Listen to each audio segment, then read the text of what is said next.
काय सांगाल आज कार्यकर्ते आणि जे उमेदवार आहेत त्यांनी त्याच्यानंतर बैठक झालेली आहे, काय वातावरण आहे? प्रभाग क्रमांक 27 आणि प्रभाग क्रमांक 28 याच्या कार्यकर्त्यांना सगळ्यांना घेऊन माननीय राज्याचे मुख्यमंत्री देवेंद्रजी फडणवीस साहेब त्यांनी केलेली विकास कामाची गंगा, मग आपल्याकडे नवी मुंबई एअरपोर्ट असेल, नवी मुंबईमध्ये आणलेलं, आज आपण पाहिलं लाखो लोकांना नवी मुंबई एअरपोर्ट मध्ये प्रकल्पग्रस्तांना आणि स्थानिक भूमिपुत्रांना काम रोजगार मिळालाय.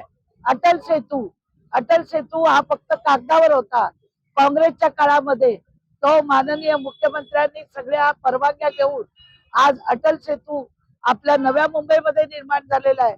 त्याचा फायदा पुण्यापासून ते नवी मुंबई पासून ते रायगड पासून सर्वच लोकांना होत आहे.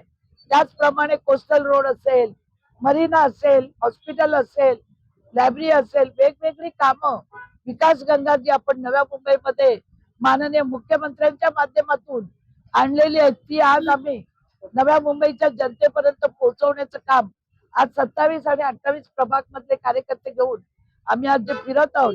आम्ही घरोघरी जाऊन आमची विकासाची केलेली कामं भारतीय जनता पार्टीने ती आम्ही लोकांपर्यंत आमचे उमेदवार, सक्षम उमेदवार घरोघरी जाऊन हे पोहोचवण्याचं काम करत आहेत.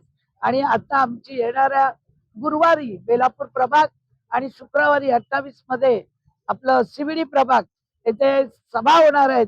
आणि त्या सभेमध्ये आम्ही आमच्या विकास कामाची गंगा, मी केलेली कामं आमदार म्हणून आणलेले 2000 कोटीची कामं आणि माननीय मुख्यमंत्र्यांनी केलेली विकास कामं ही घेऊन आम्ही जनतेसमोर जाणार आहे.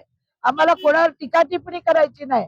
आम्ही केलेली विकास कामं, भारतीय जनता पार्टीने केलेली विकास कामं हा अजेंडा घेऊनच आम्ही आज जनतेसमोर निघालेलो आहोत. कार्यकर्त्यांची नाराजी दूर करून पक्षाचं काम करण्याची तुम्ही आवाज केलेला आहे. असं आहे की आम्ही भारतीय जनता पार्टीचे कट्टर कार्यकर्ते आहोत. आम्ही आयाराम गयाराम नाही आहेत. आम्ही आमची तात्विक वाद असतील पण आमच्या पक्षाशी, पक्ष संघटनेशी, पक्षाच्या कार्यकर्त्यांचे आमचे वाद नाही आहेत.